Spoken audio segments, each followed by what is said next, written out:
preacher that we grew up with. He was a preacher here for 40 years. Had a dream that the church would have a credit union, but not a credit union for for middle class people, but a credit union for lower income people, folks who have a problem. With a church, you always have a problem with folks who join the church who are recovering from alcoholism, from drug problems, from divorce, whatever. Whatever the problem is, it always has a financial component. And our pastor thought, well, this would be a good idea to have a credit union to serve those types of people. So my father started it, and once we got the charter, we found there was nobody to run it. So at first we toyed around the idea of paying someone, but no one would take the job, so I just volunteered. And that's how I got involved in it, and it's really been a neat experience.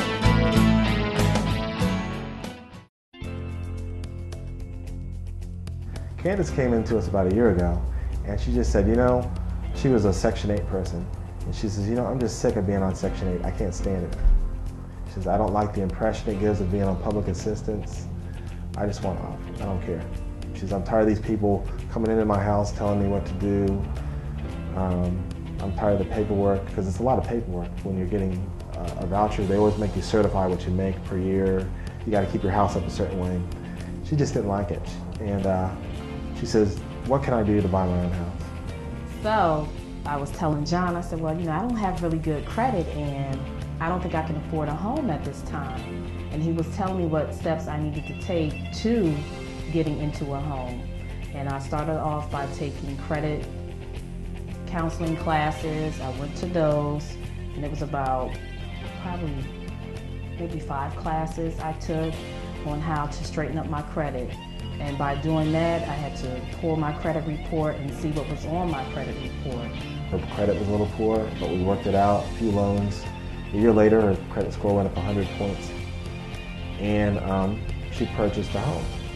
Just happy. I'm a single parent, mother of 2, and my kids look up to me, being that we have our own place versus moving from apartment to apartment, or wherever the case may be. So, and I tell them, if I can do it, you can do it too when you get older. So.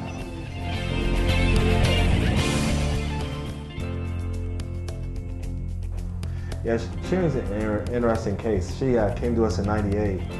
She had some domestic problems, and she really was hard up, so we helped her out with a loan, basically, so she could have a place to stay. But from there, she got in our IDA program, and she used it to buy a foreclosed property and also to help her get through grad school.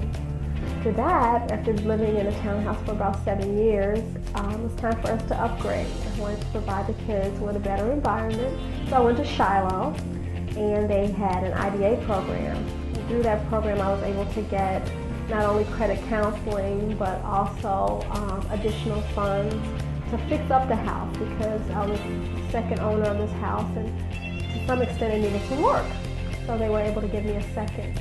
So working with John and the credit union has been a positive experience all around. When we met her, she was a receptionist. Now she makes like $80-something thousand a year. So that's kind of a success story. Shiloh Credit Union is everything to us. Being a single parent, it's like having a husband with the credit union. Find someone either on public assistance who's not making a lot of money, and they use the money that we give them, and that's enough to make them find something on their own. So there's no magic in it.